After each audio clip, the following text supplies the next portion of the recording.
Hey guys, welcome to the Entrepreneur Spotlight interview. I have today Mr. James, is it Giunta? It's pronounced Giunta, as in the month of June. Oh, nice. I should have asked you that before the interview. You're asking me now. It's fine. I love it. That's so easy to remember too. Giunta.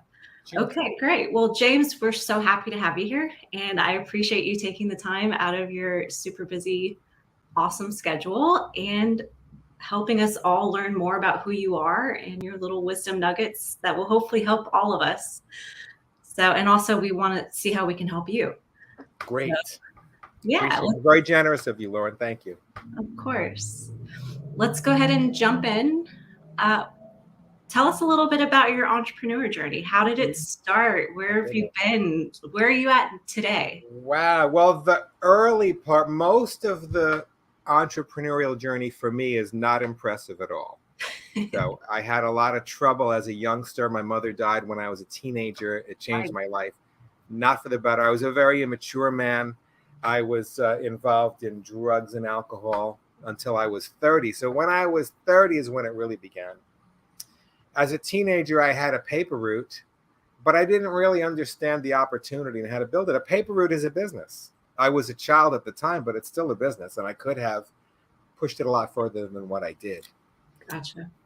So that was experience, but it wasn't really good or helpful experience. Later on in life, now when I got sober and I started to pay attention in the world, I wanted an education. So I went to university. I got a bachelor's degree in journalism and then a master's degree in communication. I've used every bit of that education ever since, whatever I'm doing. It's all helpful. Later on in life, I became a general contractor. I had a partner. We worked in New York City, in Manhattan. We had a lot of high-end jobs. That was great experience. Part of the really great experience is that I couldn't get along with my business partner. And he had been one of my closest friends. Oh, wow. But yeah, so after about 4 years, we closed the business by mutual agreement, and I never spoke to him again. So the friendship, the business experience cost me the friendship. But it was an incredible learning experience, not just in getting along with others, but in how to manage a business, how to keep the money flowing. And that was very good. Then later, after that, I was looking for something to do. I tried a bunch of things. I thought I might become a massage therapist, and I took some training. I didn't like that, but I did become a Reiki master. And the Reiki world is what led me gradually into hypnosis. When I found hypnosis, I knew this is what I want to be doing. It's ironic because as a massage therapist, the objection I had was I don't want to start a business. But when I found hypnosis, I went, oh, this I can do. It's your baby. Yep. So the hidden objection was, I guess I don't want to be responsible for something that I don't feel passionate about. But when I found hypnosis, it was easy. Yes, this is what I want to do. There were so many things appealing about it. So my real entrepreneurial journey began then when I became certified. Yeah. Got it. Okay. So how long have you been doing hypnosis? And tell us a little bit about that as well. Since 2008. I became certified in 2008. Now, for hypnotists in the US, for all of those of you who are in the US who are listening, there's no such thing as licensing for hypnotists. So if you see one or come across one, this person is not licensed or registered. There's no such thing in the US. There is such a thing as certification, but certifications vary greatly depending on the level of education that you get. Not regulated. Not regulated. Exactly. Right. Now, it is self-regulated. So within the profession, there are very respected organizations. For example, I'm a member of the National Guild of Hypnotists and also the International Medical and Dental Hypnotherapy Association. So professionals who band together recognize these two as really great organizations that have standards and a code of ethics that we all, agree to. So within the industry, we have that. Now, depending on the certification, you'll find a million different ways to practice hypnosis. So I found my way, which is continuing to evolve. I was certified in 2008.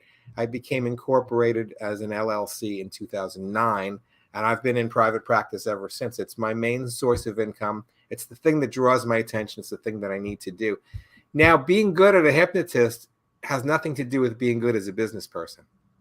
So if we're talking about the entrepreneurial journey, it's really a separate thing that grew up alongside. I feel that I was trained to fail. The person who originally trained me told me all kinds of things that were not helpful. He told the class, do one session. Just do one session with your client. Well, turns out that one session doesn't work for every client. It's not going to be good for them. They're not going to succeed. It also means that I may not be getting feedback from them. If they come in for one session, I may never hear from them again. I don't know if it worked or how well or what changed or do they have resistance? Where is it? Or even if, yes, it worked perfectly, thank you very much, I never got the feedback. So that was not good information. It also doesn't work for me as I want to talk about this for a second. Let me shift gears. The Please. Business model of having a limited time with my clients, so it's multiple sessions, but it's short term. It doesn't seem like a good, reliable business model. I see them for a few sessions, short term. However, I get referrals from the people who love their results. And I ask for referrals and I make sure that I stay top of mind. They get an email from me once in a while, maybe even a phone call or a text. So I make sure that I stay on their minds. If they love their results, I ask for a referral. So that's how my business works. Got it. I appreciate you sharing that. Do you know approximately, and actually, hold on, I want to harp a little bit on what you said as a coach as well, and being in this work for a few years, you can't even as a doctor, I mean, you really can't diagnose somebody in one sitting. So I fully, completely, holistically feel that, like on a soul level. So yeah, I agreed with that. And I actually want to harp on that a little bit more. As you were saying that, I was thinking it would be interesting to start a new trend potentially where you kind of diagnose someone in the beginning, like a doctor would, and then see, okay, we're going to need X amount of sessions for you instead of, well, we do 12 sessions for everyone, right? Because everybody's different. So you just had that idea? Yeah, just now. Look at you generating ideas all of a sudden. You inspired me. I love that. No extra charge for the good ideas, Laura. So out of all the clients you've had, what's your favorite story? What's something that there are a few that come to mind. So thank you for asking it. So since I'm not a doctor, and in fact, I don't have a background in mental health, I'm not allowed to diagnose, heal, treat, or cure. And I never say that. My literature says nothing about that. And I make sure it's in my disclaimer. I'm not a doctor. If you need a doctor, please see a doctor. So if somebody comes to me with chronic pain, for example, I'm going to make sure they've seen a doctor, they're under a doctor's care. I do say that what I do will increase the efficacy of medical treatment, medication, physical therapy, whatever it is. I can improve their results in that area through the mind. Absolutely. So, yes. One of my favorite stories is a woman who had a stroke. So she was 72 years old. This was years ago in New Jersey. Okay. 72, had a stroke, was German born. Her native language was German, but she had lived in the US for 40 years, had been married, raised her children here. She spoke English fluently. Following the stroke, the only symptom that was visible that we could see was that she could only speak in German. She didn't have English anymore. She could understand me when I spoke to her in English. Interesting. She could. She thought she was about to speak English, but whenever she went to speak, it was in German. So, I said, well, I don't know. Her daughter called me. It was a referral from a previous client who knew the daughter. So her daughter called me. I said, I don't know. Why don't you bring her in the office? Let's figure it out. So I gave them a free consultation and decided to proceed into hypnosis. The agreement was this was a free consultation. I wasn't going to charge her for the session. So her daughter and son-in-law stayed in the room. I spoke to her. She was easy to hypnotize, even though she couldn't speak in English. She could understand English. She was easy to hypnotize, went into a trance. In the trance, she spoke English. Wow. Yes. And it's funny, in the trance, people aren't thinking critically, so she didn't really have any reactions. It didn't seem weird to her or surprising because she was in a trance. So she spoke English. We had a brief conversation. And then we terminated the hypnosis part, and then she was back to German again. So I think it was 3 sessions. She needed 3 sessions for the subconscious to practice, rehearse, get a grip, and then she was back to English and German again after that. So that was a good outcome for her. That's awesome. I got paid for the subsequent sessions. That's really awesome. I love that. And our minds are so powerful. We don't even realize it until we're in a situation like that. Like, wow, literally controlling every aspect of our lives. Yes. So Lauren, is really based on a very simple idea. The idea always begins with the imagination has a profound effect on the body. Absolutely. So if we can accept that and agree with that, there are ideas that follow that can get us further along into what it is we're imagining. It becomes reality at some point. Absolutely. Yes. I actually just endured a bit of hypnosis to get me out of my PTSD symptoms I was having. And I'm very grateful for that because they were quite severe and luckily very short term. So very good. It's a beautiful process. What you do is great. I'm happy that you're able to help so many people. So, all right. And let's jump into who and what is your why? Why do you do this? What keeps you going on the hard days? There's a couple of things about it. One of them is I'm very curious about everything. No, that's not true. I'm curious about most of the things that are in front of me. So there are a lot of things in the world. I'm not curious about everything. That would be a lie. I'm not curious, for example, about rocket science. Right. I think it's fascinating that somebody can do it, but I don't really need to know the details of it. So you're curious about the things you're interested in. Yes, the things that are in front of me. Now, I learned to cultivate my curiosity. So we're getting to the why. But I really think that curiosity is more valuable than intelligence. Someone of average intelligence who cultivates curiosity can learn anything. Absolutely. Yes, and go far. So there's no substitute for things like tenacity, sticking to it. So the thing that really drives me is, what can I learn from this situation? How can I grow from it? And I think it's what drives me, even choosing who I go to lunch with, or where I'm going to go, or what supermarket to shop in. In the background, there's always, what am I going to learn from this? How can this help me? And then it grew into, how can I help others? How can I be an influence on the people around me? So I have an agreement with myself that whenever I have an interchange with someone like you, Lauren, I want you to be better as a result of this experience that we're having together. I want you to feel happier, better, more inspired. So everything changed a lot when I started having grandchildren, or actually somebody else had my grandchildren. It became, how can I live my life in a way that they can see that they can do anything? How can I be an inspiration on my progeny? Love that. Yes. So basically, in a nutshell, that's what's motivating me. That's my why. I love that. That's very similar to my why, actually. So I love it. That's why you're in a helping profession. Yeah. Makes sense. Makes perfect exactly. sense. The limitless, the expansion. So and your clients are picking up on that, Lauren. People who are watching this are picking up on you wanting to and enjoying being of value to them. Absolutely. Vice versa. So it's an ongoing science experiment. It feels like play because you enjoy it so much. Yes. I want to say something here to people who are listening. I used to hear people say things like this, and I was skeptical and cynical about it, and I thought they must be lying. They must be saying this as a way to get more clients or more influence or sell more books or sell more classes. When I got to this point in life, I don't feel cynical about that anymore. If somebody, by the way, if somebody has that as a motive, I'm going to know. I do have discernment. I read people for a living. So if they're disingenuous, I'm going to know. I'm going to pick up on it.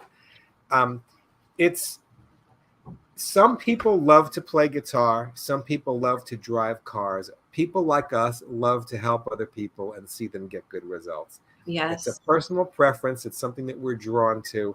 There's Yes, nothing disingenuous about it. It's a profession. It's valid, and it's very helpful, and it's fun. absolutely. And almost to tie on to what you said earlier, you pay attention and you dig really deeply into the things that you are interested in. So you and I, because this is our interest, we know so much. Whereas somebody else might know just that much, just the topical information, where you and Right. I, we want to know all of it. So Yeah. we have that passion for that reason. So you can see and see the root cause and all the little, it's so interesting. I thank you for sharing that. That was awesome. Thank you for the opportunity and the question. Of course. So let's also, you kind of already touched on this, a sore spot in your entrepreneur journey, but I guess maybe going in a little bit deeper just so that people watching, the Yeah. experience that you had with your friend where things didn't really go as you planned. Yes. What We couldn't in get along.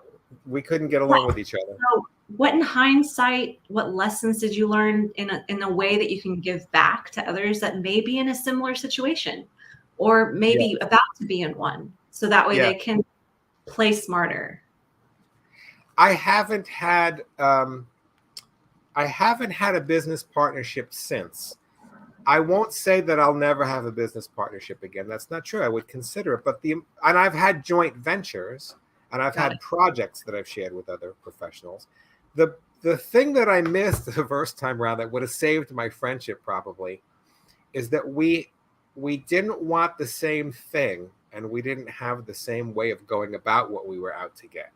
So Got it. pulling in two different directions didn't help the business at all. Right. And having a basic disagreement about who we are and what we wanted out of life, it just wasn't going to work.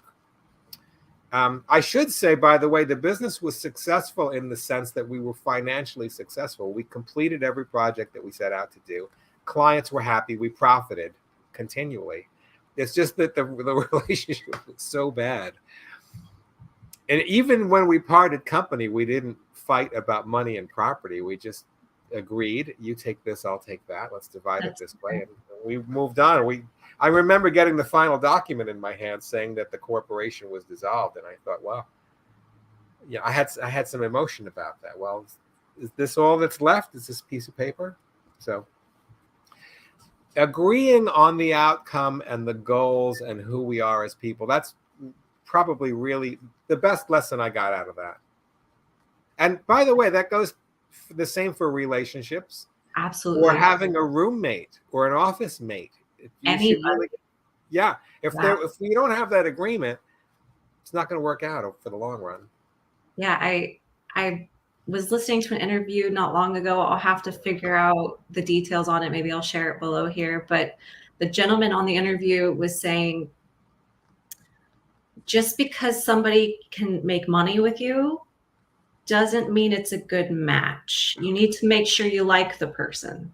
Oh yeah. He basically said, because I think he had been sued a few times, and of course I don't remember his name, so that doesn't really help him either. But I'll figure it out and I'll add it here. But it's always good to look at that detail for that reason, because thankfully yours ended well, but that's not always the case, The friendship failed. Right, you lost. And I do regret that. Yeah. Well, if you don't mind me saying this, if you zoom out a little bit, potentially that would have happened anyways, right? Oh, that's a good point. Yeah. Because Thank you for saying that. And it may not have been in the same extreme, right? But it sounded like you two just weren't aligned in a certain aspect, and you can still love someone from afar, right? Yes. By the way, I did look him up. He's doing great. He's awesome. got another company. The company has his name on it, just like he wanted. Good for him. Yes. Good for him. And I am happy that he succeeded with what he wanted to do. I'm happy about that. Yeah. I'm happy for both of y'all. That's great that y'all were. I would partner with you, Lauren. You got a joint venture coming up. You have a very precise way of speaking, and you say what you mean, and you have a comforting way it's like inviting somebody to get to know you. I get that a lot. We'll have to talk after this. I'm open to Anything. Okay, If good. it makes Me too. sense. If it makes sense. All right. As So, long as it's not breaking the law. right. And as long as we aren't going to fight like you and your old partner, Oh, you know, gosh, yeah. I'm joking. So new. Okay. The next question. Let's go ahead and jump into The that. answer is yes, Lauren. Whatever it is, go ahead. What is it? What is your most valuable advice that you could give to, like, your most valuable wisdom nugget that you've learned in the entrepreneur journey? So let's say somebody's Yeah. watching this and they're just new, or maybe they've been at it for a while and they still are just open to advice and they want to know. Yeah. The biggest struggle that excuse me for doing this, I have allergies. I'm tearing up a little bit. No, no Um, worries. the biggest, oh gosh, when I'm struggling, I forget that I've created the struggle. Life doesn't struggle, business doesn't struggle, money does not struggle. It's energy that flows. The struggle happens in here and in here. Yep. And those are the obstacles to overcome. It's the self and the limiting beliefs and all of the wealth wounds that we get starting from infancy. So for example, I remember when the book was published called Do What You Love and the Money Will Follow. Seemed really attractive. I hear lots and lots about the law of attraction and The Secret, and I'm still uncovering how it all works. No one's ever been able to teach it to me. There's a flow of energy that happens when we're in a certain mindset, but also doing the right things. It seems very simple and very complex at the same time. Absolutely. My personal, now, we're all different. We have different issues and different approaches. Judge me if you want to, those of you who are listening. But one of my big struggles was about sales, asking for the sale. I had some crazy idea that sales was sleazy, and that if I was asking for money, that I was doing something wrong. Mm-hmm. But the truth is, people get great results from what I do, and I deserve to be paid for my effort and my education. I put a lot into it. I spent a lot of money learning what I know. You are worth it. Yes. I'm worth it. So I did hire a business coach. So here's a good nugget. One of the things that worked for me was I hired a business coach. Now, the business coach tells me some things that I know already, quite a bit that I don't know already. That's what the coaching's for. One of the great pieces of advice I got just last year was you need to raise your fee. And I did. I drastically raised my fee. And to my surprise, people are still saying yes. Okay, got a deal. Let's meet on Wednesday. I was afraid to raise my fee. My fear was that nobody would ever come to me again. I wouldn't make any money and I'd starve to death. So I stayed in that small way of being and presenting until I decided to take the leap of faith. So now I listen to my coach. Love it. You have a good coach, and you definitely are worth it. So I'm glad that you see that value now. So there's another bit of gem I have for those of you who are listening, who are on the journey. Don't be afraid to ask for help. Get advice from somebody else who does this for a living. Absolutely. Yeah. And it's completely life-changing when you do. Yeah. I always tell everybody to surround yourself with the people that you want to emulate. Yes. Oh, I have another thing for you. Go ahead. Just last year, I joined a business networking group. It's a formal, official group. In other words, I pay an annual fee. Okay. I don't mind telling you the name of it. It's called BNI, Business Networking International. There are others. There's LaTip. I picked BNI. Since December 1st, I go to weekly meetings. I'm going to go to one when you and I are finished here. And it gave me community. It gave me other business professionals to get to know. I'm friends with some of them now. We're building our relationships. The purpose of it is that each one of us joins in order to have the privilege to make referrals to other people. My purpose in being there is to get a referral. Now, if we all keep that purpose in mind, we're all going to get referrals from other people in the chapter. And it's been very, very good for me. I do get referrals because my clients have issues. For example, I had a client who couldn't sleep. after a few minutes of questioning and interviewing, I discovered that the thing that was keeping him awake was he had a tax bill. It was a problem for him and he hadn't gotten advice. Well, I got a guy in my chapter who is a tax attorney. I put the right solution. Beautiful. Once he started getting a grip on that, he could sleep again. Of course, the hypnosis helped too, but it's an example of how I can be in my business community, connect with others in business, generate income for everyone. So business networking has been very good for me. I love it. And honestly, ultimate goal of this group for me was a vision like that. So I know we're in the baby steps right now, but I would love to see growth into that, where we're all literally helping each other be successful. I love that. That makes me so happy. So thank you for sharing that. And it's kind of funny when you're saying business networking, probably because of the BNI, the initial, I was thinking BNI in my head. Yes, it's the biggest. Yeah. So very cool. I guess last but definitely not least, we've come to the end of No, I don't want to come to the end, Lauren. I need another hour. Right? Well, we can still chat after this. But the one thing that I am passionate about is making sure that we can help you and seeing if there's any way we can give back to you. So what can we do for you, James? Thank you. I would love, there are two kinds of people I would love to meet. The first kind of person is someone who is fearful. And the way it comes out, the way you'll know is they'll say something like, I feel anxious, or I'm nervous about meeting people, going out in public. Public speaking is a big one.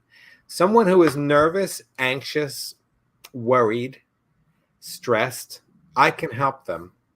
I have a particular way of working in which they'll remember a time that they felt confident, comfortable, calm, courageous. And we can install that in their present day feelings and in the future so they can move forward. People who, especially if something happened to them, there's a range of things that can happen, but if something that happened that was upsetting in their lives, it means that their internal resources got all jumbled up. They have confidence, they just don't know where to find it right now. They have courage, they've had it before, they never lost it. You can't really, no one can steal it from you. They just don't have access to it. I help people to regain access, organize their internal resources so that they can have them and use them. That's one thing. The other thing is I also teach people how to be hypnotists. It's one of the great things that I love to do. It's 100 hours of study. It'll take some time to accomplish. Over the weekends, we can do this. I would like to meet any medical professional, like a dentist, doctor, psychiatrist, even psychologist. If you ever hear anyone say this is going to hurt a little, have them call me. I will teach them a way to talk to their patients because it doesn't have to hurt a little or a lot. There's a million ways we can perceive physical response. Well, that's so great. I love that you're tapping into that. That's really great. Thank you. Thank you for asking. Yeah. And hopefully we will find you the people that are aligned with you. And appreciate your time today. Thank you so much for your heart and passion and drive. It just shines through in everything you say. So it's a pleasure. And honestly, it's a thrill to be on your podcast, Lauren. Thank you. Thank you, James. Thank you, everyone, for watching. If you have any questions, feel free to post below. I'll have James share his information, contact information, so you'll be able to get a hold of him in case you have any questions as well. And have a beautiful rest of your day. Bye.